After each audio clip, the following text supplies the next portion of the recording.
पंछीपुर के जंगल में एक घर लाडो चिड़िया का भी था। लाडो चिड़िया एक गरीब चिड़िया थी जो सिलाई करके अपने घर का गुजारा करती थी। दिन भर सिलाई करने के बाद लाडो के पास चंद पैसे जमा होते जिनसे वो अपने बच्चों की ज़रूरियात पूरी करती। एक रोज़ लाडो का बेटा स्कूल से आने के बाद अपनी माँ से कहने लगता है, माँ कल हमें स्कूल की फ़ीस लाजमी दे देना, क्योंकि टीचर ने कहा है अगर कल फ़ीस ना लेकर आए तो वो हमें क्लास में नहीं बैठने देगी। हाँ माँ, मुझे भी टीचर ने यही बोला है, उन्होंने कहा है कि कल लाजमी फ़ीस लेकर आना। अरे बेटा, परेशान होने की बिल्कुल ज़रूरत नहीं, मैं आज ही मीनू मौसी के पास जाती हूँ और उनसे कुछ पैसे उधार लेकर आती हूँ। और फिर लाडो चिड़िया अगले ही रोज़ अपनी सहेली मीनू के पास मदद लेने चली जाती है। मीनू कबूतरी बहुत ज़्यादा अमीर थी, उसका अपना बिजनेस था। वो हर दुख सुख में लाडो चिड़िया के काम आती। कहो लाडो, कैसे आना हुआ? आज बहुत दिनों के बाद चक्कर लगाया है, लगता है बहुत ज़्यादा मसरूफ़ हो गई हो आजकल। बस मीनू बहन, क्या बताऊँ, पूरा दिन घर के कामकाज में गुजर जाता है। जो थोड़ा बहुत वक्त मिलता है उसमें कपड़े सिलाई करती हूँ। आज भी आपके पास मदद लेने आई हूँ। मुझे यकीन है कि आप मुझे मायूस नहीं करेंगी। मुझे बच्चों के स्कूल की फ़ीस देनी है। अगर वो वक्त पर अदा ना की तो वो बच्चों को स्कूल में नहीं बैठने देंगे। जैसे ही मेरे पास सिलाई के पैसे आएंगे मैं आपके पैसे लौटा दूंगी। अरे लाडो, तुम तो मेरी बहन हो और बहनों के साथ लेन देन नहीं करते। तो मुझे बताओ तुम्हें कितने पैसे चाहिए, मैं अभी तुम्हें पैसे दे देती हूँ। बस कुछ ज़्यादा नहीं, मुझे अपने बच्चों के स्कूल की फ़ीस देनी है, तो उसके लिए कुछ पैसे दे दें। और फिर मीनू लाडो चिड़िया को कुछ पैसे दे देती है। अरे लाडो, कब तक यूं ही कपड़े सिलाई करती रहोगी? इसमें कोई फ़ायदा नहीं। मेरी मानो तो अंडों का बिज़नेस शुरू कर दो, आजकल ये काम बहुत ऊपर जा रहा है। और फिर मीनू लाडो चिड़िया को अंडों के बिज़नेस के बारे में बताती है। अगले ही रोज़ लाडो चिड़िया अंडों का ठेला लेकर जंगल में आ जाती है। पहले ही रोज़ उसके पास एक कबूतर ग्राहक आ जाता है।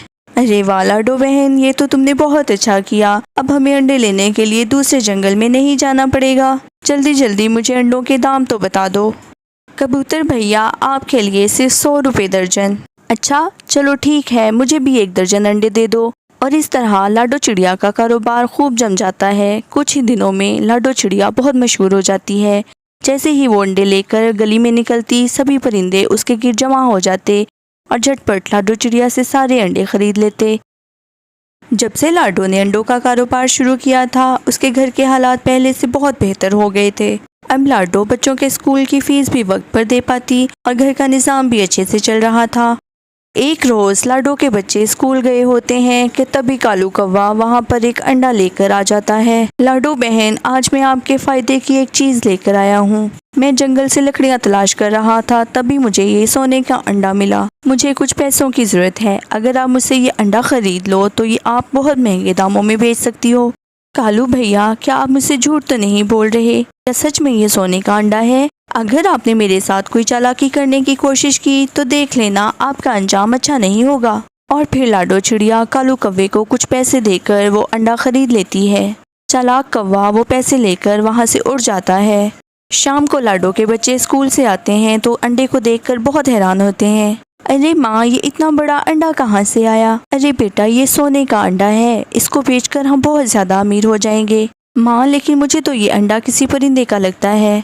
आप ये तो बताएं कि आपको ये अंडा कहाँ से मिला? अरे बेटा, मुझे ये अंडा कालू भैया देकर गए हैं। उन्होंने कहा है कि ये अंडा बेचकर हम बहुत से पैसे कमाएंगे। माँ, मुझे तो ये सोने का अंडा नहीं लगता। मुझे लगता है कालू मामा ने आपकी मासूमियत का फ़ायदा उठाया है। वो आपको एक आम सा अंडा देकर बहुत से पैसे ले गए। और फिर लाडो के बच्चे पढ़ने लग जाते हैं और लाडो सोच में पड़ जाती है।